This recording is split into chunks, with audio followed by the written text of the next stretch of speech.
Welcome to the Whiskey Vault. Why did you move the bottle? I didn't move the bottle. I have a present. For me? No, from Brian Brushwood to me that I may share with you. I'm calling Brian. No, he wasn't. He came in. You weren't there, and he said, "Hey, I brought this for you." He didn't say. Call Brian Brushwood. He didn't say, "I brought this for you guys." Stop talking. He said, "I brought it for you," and here it is. It's a special whiskey backing me. Hey! This whiskey's a gift. No. This whiskey's a gift. Brushwood. Damn it. Brushwood. I'm in the middle of a shoot here with Daniel. No. In the vault. Uh-huh. There's a delightful Blade Runner whiskey, and he says it's all for him, and I can't have any. Is this true? I mean, to be honest, it's all for me, but I'm getting No! But you handed it to me specifically, if I remember correctly. To give to me. Yes, I mean, you were the person that I handed it to, but I meant to give it to the Whiskey Vault. No! Oh, it's the people's whiskey. We shouldn't have even drank it. It's all y'all's.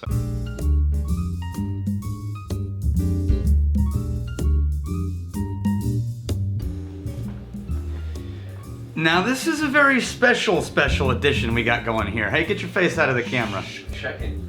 What are you checking, teeth? No, I'm checking to make sure the shot's good. Because we just ate lunch. Alright, good. Alright. This is a gift from Captain Brian Brushwood. Captain Brian Brushwood. I've heard a thing or two. Yeah, I've heard a rumor about that guy. Now, He's roguish. he is a roguey bastard. Somehow that makes it sound bad. Brian Brushwood, you roguey magnificent bastard.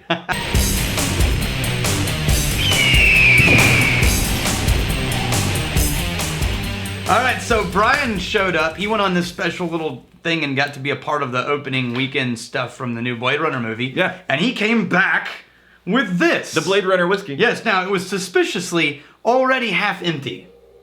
That's what makes him roguey. So I'm going to say that Brian, who is a level 1 sommelier, He's aspiring is to be. also part mooch. He's aspiring to become. Brian's a hybrid. He's like... You know what? You can be whatever the hell you He's want. like the Blade Runner. He's not really human. You be whatever. He's not really a song. Whatever the hell you want, you keep bringing me whiskey, man.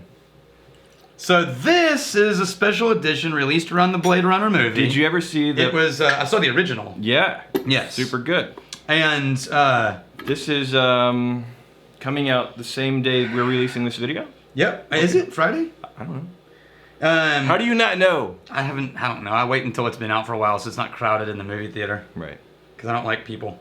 I like how I'm in video production and I say, how don't you know? Yeah. Blame it all on me, Rex. So this is a combination of This is actually... Jim Beveridge, who is the master blender for Johnnie Walker, and also Denis Villeneuve. How do you pronounce his name? The director for Blade Runner.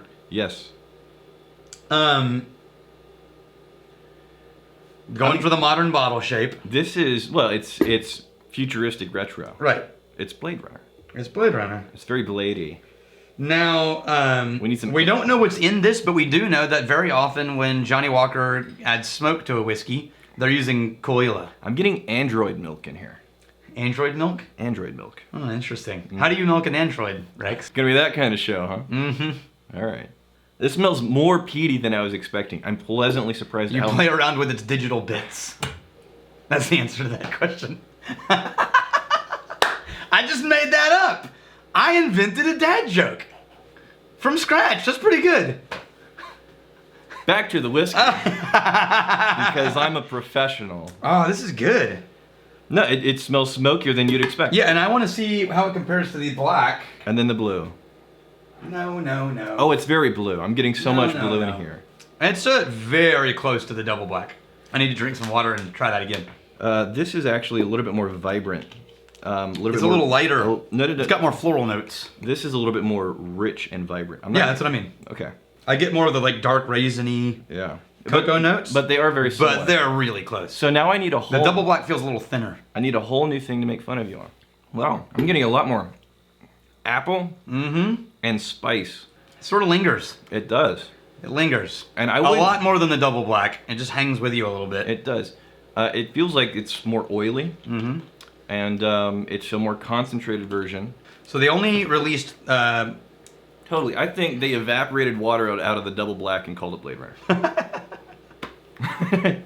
Of course, the alcohol would evaporate more quickly. It's But possible. I can't remember how many they released. I think it was like 36 or 39,000 bottles were only made of this. 7. This is hundreds of thousands of dollars. Yeah. Brushwood has that kind of. And let's mix them together. No, I like this a lot, man. It's unfortunate it's a limited release because I actually prefer it to the Double Black. I do, and I like the Double Black a lot. Mm-hmm. Johnnie Walker fans, is this going to be more smoky than what they would It's typically? going to be more complex than you're used to at this price point. At the price point of the normal blacks. Mm-hmm. Chicory. What is chicory? That's what it is. It's chicory. What the hell is chicory?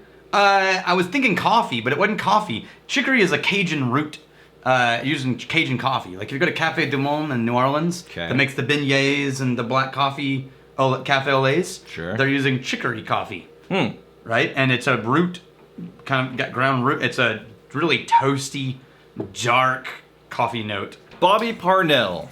I just discovered your channel about a month ago and I have a question for the Master Mooch and a thank you. Oh, this is a pretty good question, I think. The thank you is simple. Upon moving back from California to Texas about 14 years ago, I realized I had a room that would never get used and decided to make this my tasting room.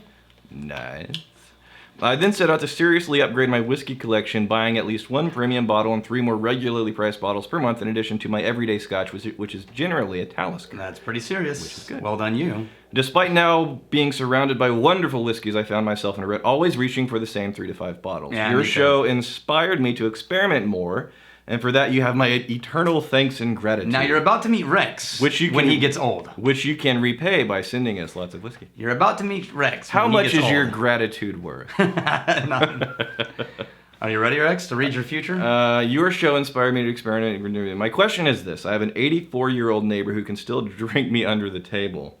Wait for it. He has a habit of showing up unannounced in the mood to drink whiskey and tell lies.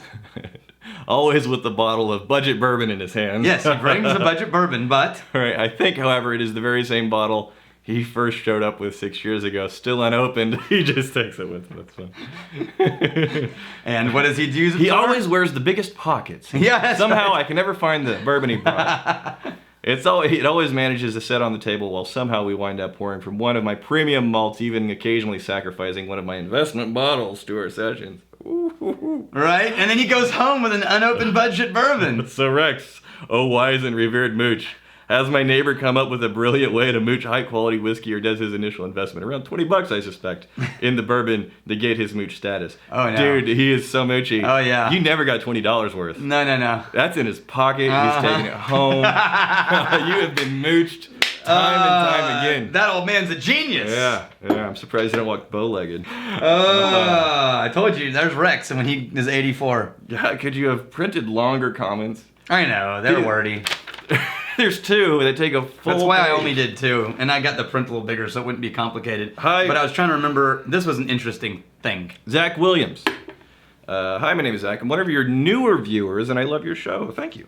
I've been binge watching all the episodes for the last few days. I was wondering, and I noticed watching the videos, that Daniel never rotates the bottles before he pours them for you guys. Not on camera. My friend went to Kentucky Bourbon Trail for a vacation and learned from one of the distillers, I believe it is Harlan Wheatley from Buffalo Trace, that before you pour a bottle of whiskey, you tip the bottle downward and rotate it around to stir up the fatty globules and other particulates that flavor the whiskey that have settled to the bottom. This technique is more appropriate for cask strength and higher proof whiskey, but to me it increases the flavors I pull from the whiskey and makes the whole bottle more cohesive in flavor and taste for the same from beginning to end. If you do this with the bottle and shine a light, you can really see the particles stirred up in the whiskey. I was wondering if you had anything on this technique, or you could maybe put it to the test on the show. Maybe with some Willett Family Estate Rye or other cask non-chill filtered products. Thanks, and I can't wait for more videos. And we're 1/5 of the way through this comment, by the way, that Daniel chose. No, we're not. Page 1 of 5. Yeah, and on the back. He thinks okay, it's- so here's I'm going to establish what I believe. Right. Yes, there's something to that. And yes, I regularly do that. I just don't do it on camera. But I also am a firm believer that the difference is so subtle that it's going to be lost on 99% of the people drinking that whiskey. Right. And a lot of it is going to be psychological. You did it, and so you feel like it should make a difference, and so you interpret a difference. Well, It's psychosomatic at some level, I think. in whiskeys, there's a few different things like that.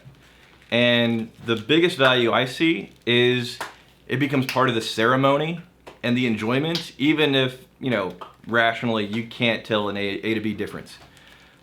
Just part of the process of rotating the bottle and tipping it and letting it sit and trying it and then adding some water and adding some ice. It's a ceremony. It makes it more fun. It makes it more special. And I get that, and that's why you do it. Yeah. That's part of the reasons you would teach it. So, as a musician, a professional musician, Rock climbing competitor and... well, no, I say this for a reason.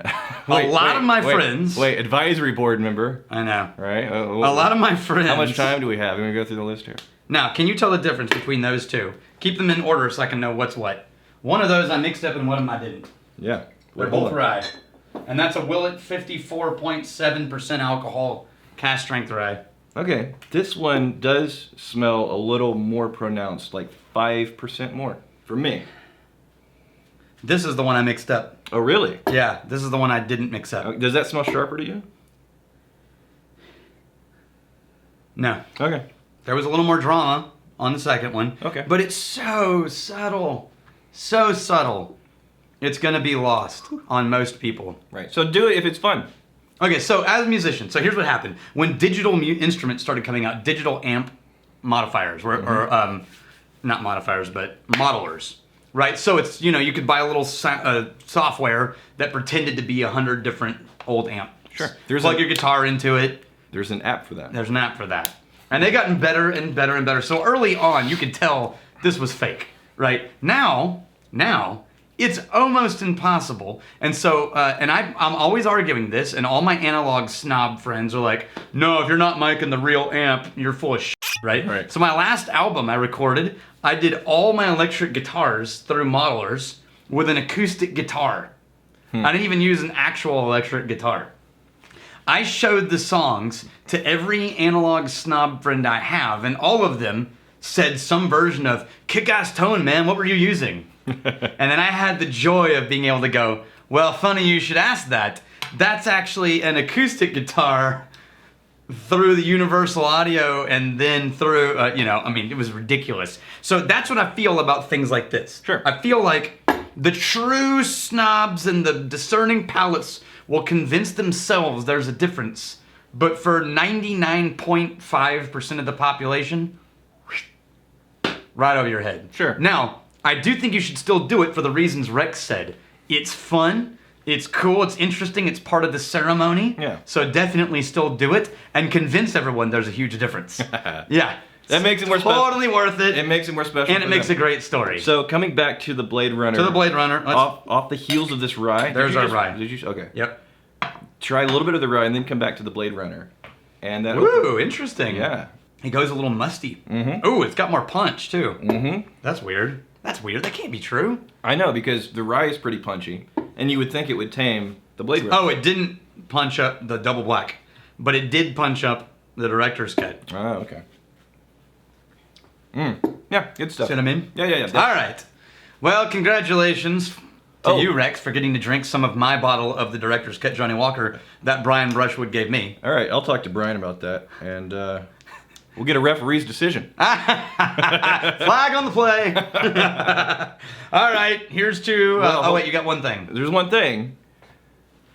We launched the new channel. Oh, yeah, we did launch the new channel. The Whiskey Biscuits channel. It's been a day since we launched it. It's going to be a few more days since you guys see this. Yeah, and over 2,000 In of a you day, joined us. 2,000 of you magnificent bastards found your way to the channel, which is well freaking done. amazing. So the channel's Whiskey Biscuits, and Although right now, if you search Whiskey Biscuits on YouTube, it's mostly bands who've named themselves Whiskey Biscuits. Is that a thing? It's totally a thing. It's like all these college bands who are either a band called Whiskey Biscuits or they've got a song they wrote called Whiskey Biscuits. All right.